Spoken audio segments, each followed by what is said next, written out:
Hello everyone, math থেকে যে প্রথম কোশ্চেন দেওয়া আছে, আজ বরুণের জন্মদিন।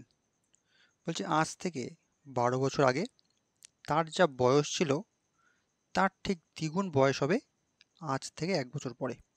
বলছে তাহলে বরুণের বর্তমান বয়স কত বার করতে বলেছে। দেখো, আমরা ধরে নিই বরুণের বর্তমান বয়স অর্থাৎ প্রেজেন্ট বয়স হচ্ছে মনে করো x বছর, ঠিক আছে। বলছে 12 বছর আগে, তাহলে 12 বছর আগে তার বয়স কত ছিল? 12 বছর আগে নিশ্চয়ই তার বয়স হয়ে যাবে এখন বর্তমান বয়স x-12, ঠিক আছে। 12 বছর আগে এই বয়সটা ছিল। আমার বলছে আজ থেকে 12 বছর আগে তার যা বয়স ছিল ঠিক তার দ্বিগুণ হবে কবে? আজ থেকে 1 বছর পরে, ঠিক আছে। আজ থেকে 1 বছর পর মানে আজকের বয়স x+1, 1 বছর পর কত হবে? বলছে আজ থেকে 12 বছর আগে যা তার বয়স ছিল, আজ থেকে 12 বছর আগে তার বয়স কত ছিল? x-12, x-12 বলছে কি এর দ্বিগুণ হবে, ঠিক আছে। এর দ্বিগুণ হবে মানে *2, বুঝতে পারলে? এখান থেকে x এর মান বার করো, তাহলে আমার বোনের বর্তমান বয়স পেয়ে যাবো। তাহলে থাকছে কি x+1 = 2x-24। তাহলে এক্সটাকে পাশে আনলে শুধু এক্স মাইনাস হয়ে এক্স হয়ে যাবে, -1, 24টা পাশে চলে গেলে 25 হয়ে যাবে, ঠিক আছে। তাহলে x হয়ে যাচ্ছে আমার 25 বছর। তাহলে বরুণের বর্তমান বয়স 25 বছর। অপশান সি হয়ে সঠিক উত্তর। বোঝা গেল? চলো পরের কোশ্চেন দেখা যাক। পরবর্তী কোশ্চেন আছে, এ পি থেকে যাত্রা করলো কিউ এর উদ্দেশ্যে, একই সময়ে বি কিউ থেকে পি এর উদ্দেশ্যে রওনা হলো। বলছে তাদের উভয়ের মিলিত হওয়ার স্থান থেকে যথাক্রমে 4 ঘন্টা এবং 9 ঘন্টা লাগলো গন্তব্যস্থলে পৌঁছাতে। মানে বলতে চাইছে কি, এ আর বি আছে, এ এখানে আছে মনে করো আর বি এখানে আছে। এ বলছে পি স্থান থেকে যাত্রা শুরু হয়েছে, মানে এই স্থানটা মনে করো পি স্থান, সেখান থেকে কোন দিকে? কিউ এর দিকে যাত্রা করছে। আর বি কিউ থেকে পি এর দিকে যাত্রা করছে, মানে বি এখানে আছে, এখানে কিউ আছে, তাহলে এ এদিকে যাত্রা করছে আর বি এদিকে যাত্রা করছে, ঠিক আছে। বলছে তাদের উভয়ের মিলিত হওয়ার স্থান থেকে, মানে তারা একজনের যে কোনো এক জায়গায় মিলিত হচ্ছে, মনে করো এখানে মিলিত হচ্ছে। মিলিত হওয়ার পর থেকে যথাক্রমে 4 ঘন্টা, মানে এর লাগছে এই পুরোটা স্থানে যেতে 4 ঘন্টা সময় লাগছে, এই পরে এটুকু যেতে 4 ঘন্টা লাগছে, আর বি এর এখান থেকে এটুকু যেতে বলছে 9 ঘন্টা সময় লাগছে, ঠিক আছে। গন্তব্যস্থলে পৌঁছে সময় লাগছে, ঠিক আছে। আর জানতে চেয়েছে এ এবং বি এর গতিবেগের অনুপাত কত। দেখো, এটা সূত্র ইউজ করা হয়, সেটা হচ্ছে এ টু বি এর গতিবেগ বার করতে বলেছে। তো সূত্র হলো √, প্রথমে এর জন্য বি এর যতটা পৌঁছাতে সময় লাগছে, বি এর গন্তব্যস্থলে পৌঁছাতে যে সময় লাগবে, ডাইরেক্ট বসিয়ে দিই এখানে আমরা। বি এর গন্তব্যস্থলে পৌঁছাতে সময় লাগছে কত? 9 ঘন্টা, ঠিক আছে। *, এ এর গন্তব্যস্থলে পৌঁছাতে যে সময় লাগবে সেটা হচ্ছে 4 ঘন্টা, √, দিয়ে, ঠিক আছে। এই সূত্রটা ইউজ করলে আমাদের রেশিও বেরিয়ে যাবে, তাহলে আসবে 3:2, ঠিক আছে। 3:2 হয়ে যাবে আমার তাদের গতিবেগের অনুপাত। অপশান ডি হয়ে যাচ্ছে সঠিক উত্তর। চলো পরের কোশ্চেন দেখা যাক। পরবর্তী কোশ্চেন আছে, একটি লোকের বেতন 20% হ্রাস করা হলো। বলছি ওই ব্যক্তিটির বেতন কত শতাংশ বৃদ্ধি করা হলে সে আগের সমান বেতন পাবে। দেখো, মনে করলাম লোকটার বেতন এখন 100 টাকা, ঠিক আছে। তার থেকে 20% হ্রাস করেছে, মানে কি 20 টাকা বিয়োগ করেছে, তাহলে এখন বেতন দাঁড়িয়েছে কত? 80 টাকা। বলছে ওই ব্যক্তিটির বেতন এখন কত শতাংশ বৃদ্ধি করতে হবে তাহলে সে আগের সমান টাকা পাবে। আগের সমান মানে কি 100 টাকা পাবে। দেখো, কত বৃদ্ধি করতে হবে? বৃদ্ধি করতে হবে 20 টাকা, ঠিক আছে। কার উপর 20 টাকা বৃদ্ধি করতে হবে? বৃদ্ধি করতে হবে কিন্তু এই 80 টাকার উপর 20 টাকা বৃদ্ধি করতে হবে, ঠিক আছে। তাহলে /80। আর কত শতাংশ বার করতে বলেছে? তাহলে *100। বোঝা গেল?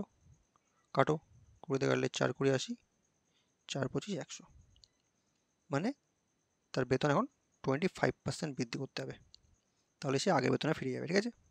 অপশান ডি হয়ে যাচ্ছে সঠিক উত্তর। চলো পরের কোশ্চেন দেখা যাক। পরবর্তী কোশ্চেন আছে, এক ব্যক্তির আয় ও ব্যয়ের অনুপাত 12:10। যদি তিনি বছরে 18,000 টাকা সঞ্চয় করেন তাহলে তার মাসিক আয় কত? সোজা কোশ্চেন আছে। বলছে ইনকাম আর এক্সপেন্সের রেশিও কি 12:10, ঠিক আছে। বলছে তার সঞ্চয় বছরে 18,000 টাকা। তাহলে আমরা যদি ইনকাম থেকে এক্সপেন্স বিয়োগ করি তাহলে কি আমরা সেভিংস পাই। তাহলে সেভিংস এখানে মনে করো অনুপাতে 2, এই 2 সমান সমান আমরা বলে দিচ্ছি বছরে 18,000 টাকা, ঠিক আছে। তাহলে 1 সমান সমান কত? 1 সমান সমান 9,000 টাকা। আমাকে কি বলছে তার মাসিক আয় কত। তা প্রথমে তার বার্ষিক আয়টা বার করে নিই। তার বার্ষিক আয় কত? দেখো 1 মানে পেয়েছি আমরা 9,000 টাকা, আর তাহলে তার ইনকাম হচ্ছে 12 অনুপাত। তাহলে 1 মানে 9 হলে 12 মানে কত? 9 12 108, মানে 1,08,000 টাকা। আমার জানতে চেয়েছে তার মাসিক আয় কত। তার মাসিক আয় বার করতে হলে করতে হবে বার্ষিক আয়টাকে 12 দিয়ে ভাগ করতে হবে। তাহলে সেই আমরা যদি এই 1,08,000 টাকাতে 12 দিয়ে ভাগ করি আমার সেই 9,000 টাকায় চলে আসবে, ঠিক আছে।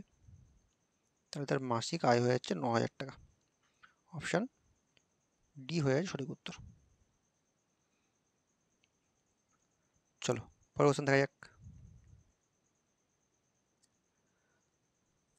পরবর্তী কোশ্চেন আছে 3969কে যে ক্ষুদ্রতম সংখ্যা দ্বারা গুণ করলে গুণফলটি পূর্ণ ঘন রাশি হয় তা হলো বলতে চাইছে। পূর্ণ ঘন রাশি মানে হচ্ছে কিউব, ঠিক আছে। দেখো আমাদের বলছে 3969, তো প্রথমে এটার লসগু বার করো।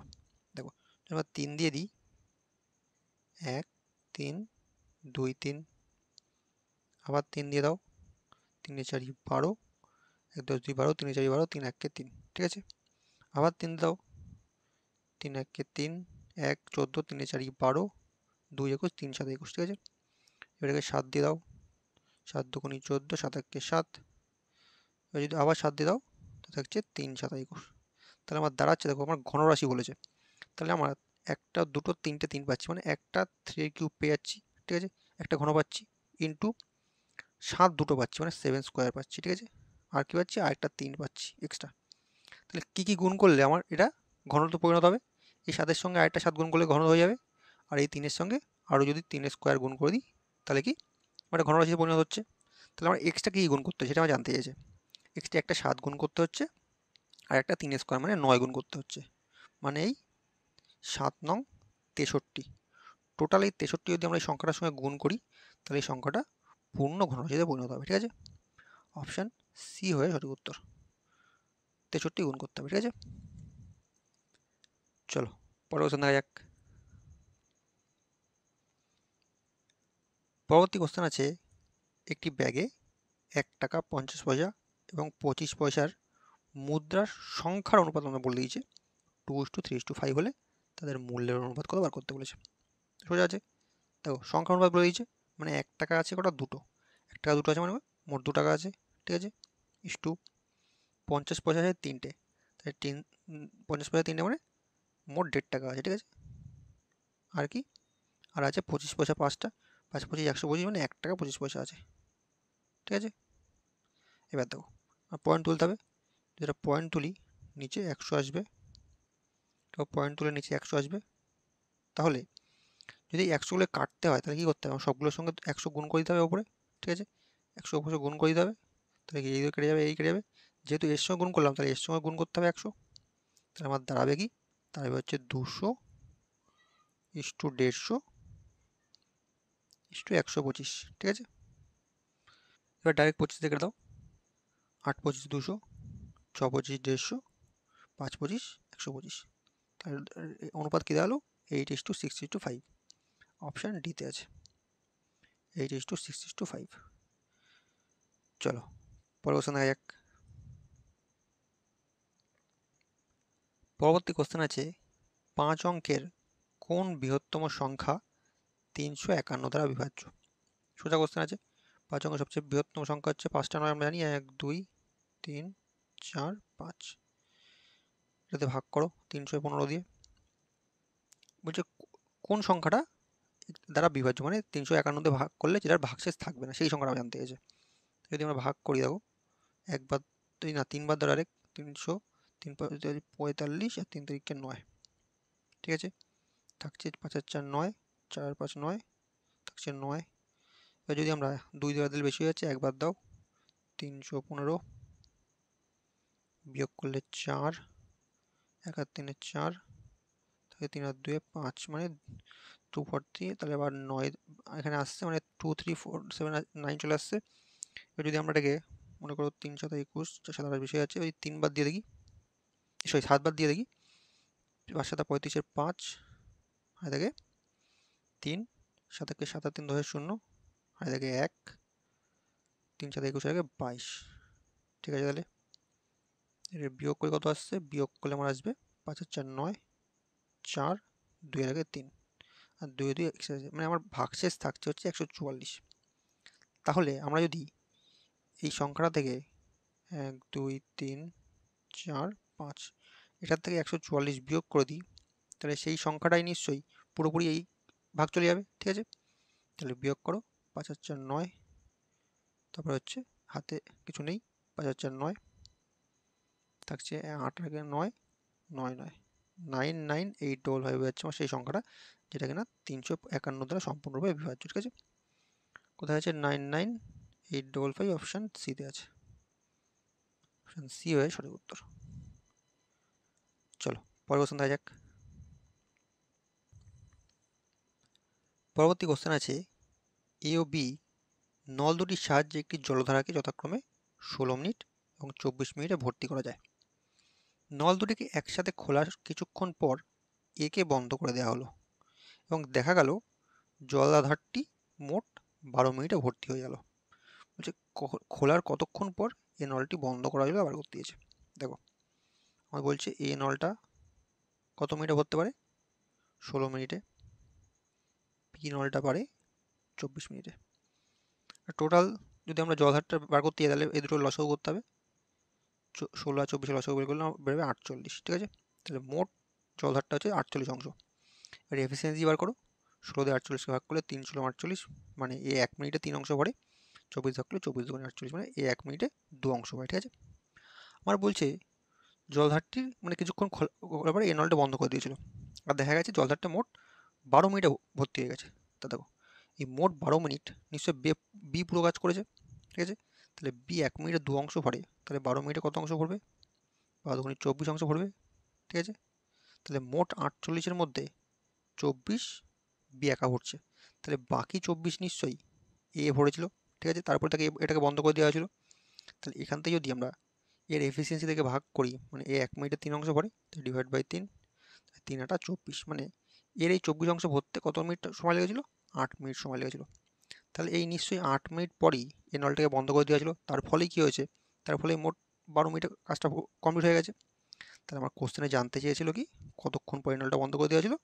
8 মিনিট পর এই নলটাকে বন্ধ করে দেওয়া ছিল। অপশান ডি হয়ে গেছে সঠিক উত্তর। বোঝা গেল? চলো